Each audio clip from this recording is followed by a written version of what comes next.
প্রতিটি ক্ষেত্রে নতুন নতুন বিনিয়োগের মাধ্যমে নতুন বাংলাদেশ গড়ার ইতিহাসের অংশীদার হতে চীনা ব্যবসায়ীদের আমন্ত্রণ জানালেন প্রধান উপদেষ্টা ডক্টর মোহাম্মদ ইউনূস। সকালে রাজধানীর আগারগাঁওয়ে বিনিয়োগ ভবনে চীন বাংলাদেশ বিনিয়োগ ও বাণিজ্য সম্মেলনে যোগ দিয়ে তিনি এই আমন্ত্রণ জানান। চীনের বাণিজ্যমন্ত্রী ওয়াং ওয়েনতাওয়ের নেতৃত্বে দেশটির ১০০টি প্রতিষ্ঠানের প্রায় ২৫০ প্রতিনিধি অংশ নিচ্ছেন এতে।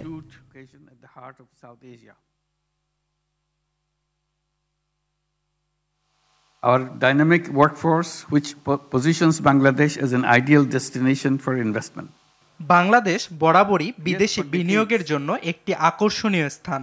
তবে বিগত দশকে লাগামহীন দুর্নীতি, অনিয়ম, আমলাতন্ত্র সহ নানা কারণে প্রত্যাশিত মাত্রায় বিদেশি বিনিয়োগ হয়নি। আমি চীনা বিনিয়োগকারীদের বাংলাদেশে বিনিয়োগের আহ্বান জানাচ্ছি। নতুন বাংলাদেশ বিনির্মাণে চীন বাংলাদেশের সহযোগী হবে বলেও আমি আশাবাদী।